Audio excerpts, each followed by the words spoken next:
Hello everyone, I'm Jack Fisher and welcome to my world. And overall, 2024 was a good year for animation.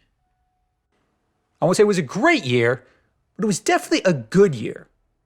We got new shows like Creature Commandos and Grimmsburg. We also got new seasons of acclaimed shows like Vox Machina and Invincible.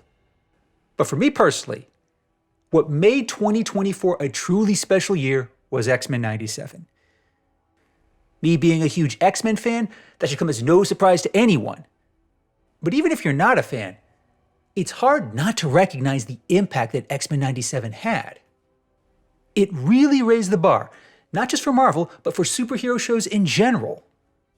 It also gave the X-Men franchise as a whole a much-needed boost, after languishing for years because of conflicting movie rights. But as great as that first season was, and as excited as I am for season 2, there have been some behind-the-scenes developments that have me concerned about the future of the show, as well as the future of Marvel animation in general. Now, I am aware that there was some major melodrama behind the scenes before X-Men 97 debuted. The firing of head writer Bo DeMaio was definitely noteworthy, and the details behind that still aren't entirely clear. I know there's an official story. There are also other rumors that add more complications to that story. But I'm not willing to make assumptions or speculate. Whatever happened has happened, and X-Men 97 is moving forward, as is the rest of Marvel animation. But it's the bigger picture that I want to take a moment to talk about in this video. And studio melodrama aside, I certainly have some concerns. And those concerns really escalated at the end of 2024 after the debut of Season 3 of What If, as well as the trailer for Spider-Man Freshman Year. Having really enjoyed the first 2 seasons of What If, I was excited for Season 3. This show as a whole really allowed Marvel to show that they could still do animation, and they were willing to explore other aspects of the Marvel Cinematic Universe. But Season 3, it honestly didn't even feel like the same show. Instead of these compelling, well-told stories that had specific points of divergence or compelling new insights into certain characters, what we got just felt bland, generic, and downright lazy. Agatha going to Hollywood, the Avengers using giant mechs, Darcy and Howard the Duck getting hitched and having a kid. These aren't bad ideas. There's just no story, depth, or drama behind it. They didn't explore some critical point in the history of the MCU. They didn't flesh out any characters in a new and meaningful way. It was just, here are some crazy ideas, let's just throw them out there and the details don't matter. Sure, I love seeing Storm show up and teaming up with Captain Carter and Kahori, but there was just no explanation for it. Other than just, she's Storm and she really shined in X-Men 97, so she'll shine just as much in What If. Again, it's just lazy and unimaginative. Then, shortly after the final episode of What If Season 3 debuted, we got the trailer for Spider-Man Freshman Year, and I found it just as uninspiring. I freely admit that's just my opinion. I don't doubt that there are others who are genuinely excited for the show. But in the grand scheme of the Marvel Universe, Spider-Man Freshman Year isn't giving us anything all that new or compelling. It's just another Spider-Man show about Peter Parker being in high school and navigating all the teenage melodrama that comes with it. Going all the way back to Spectacular Spider-Man in 2008, Marvel has given us multiple shows with this same premise. And by and large, the quality of each successive show has declined considerably. And that decline in quality also showed in other Marvel shows throughout the 2010s. Just go back and watch any random episode of Spectacular Spider-Man and Avengers Earth's Mightiest Heroes. Then, compare it to any episode of Ultimate Spider-Man or Avengers Assemble. The quality of the writing, the overall scope of the narrative, and the overarching tone feel radically different. Even though a show like Spectacular Spider-Man was geared towards kids, it wasn't afraid to be mature, and it wasn't afraid to tackle more serious plots.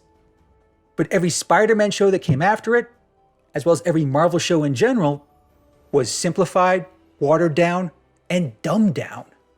There was really no sense of melodrama. The stakes never felt particularly high for any character.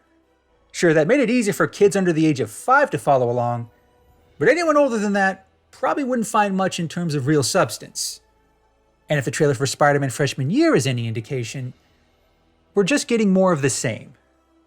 I certainly don't claim to speak for all Spider-Man fans, but I guarantee you there would be much more excitement for a third season of Spectacular Spider-Man or a continuation of the 90s animated Spider-Man cartoon. Between this show and how the third season of What If played out, I'm genuinely concerned that the quality we got from X-Men 97 Season 1 was more of an anomaly rather than a general shift in terms of quality for Marvel animation. Going back to former head writer Bo DeMeo, you can say what you want about the controversy surrounding him, but the man had a genuine love and care for the X-Men as characters, as well as a genuine talent for writing these stories. You could see a similar talent and passion for those behind both Spectacular Spider-Man and Avengers Earth's Mightiest Heroes.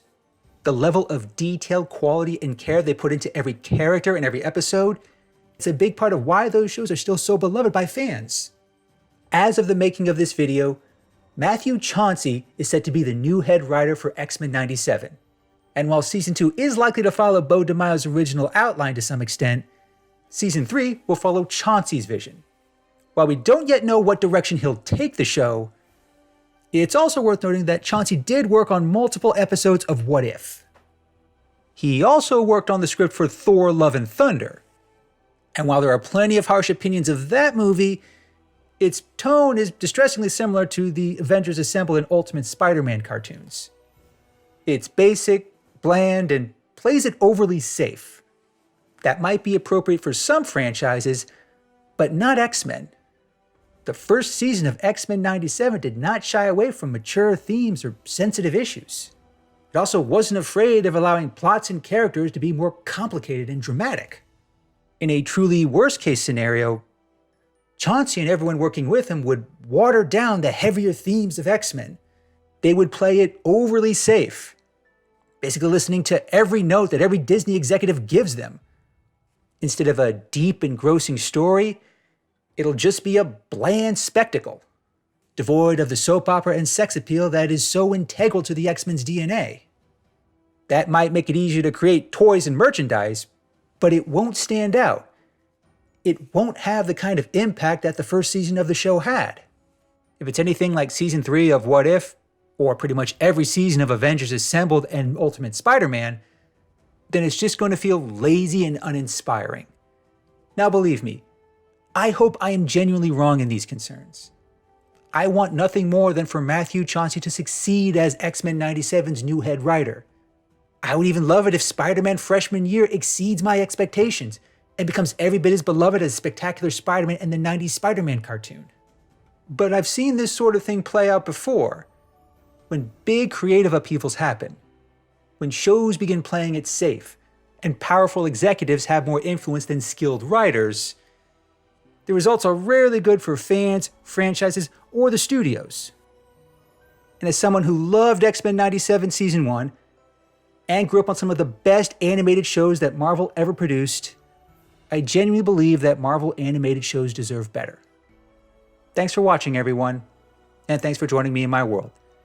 Please remember to like, comment, and subscribe. Until next time, take care and stay safe.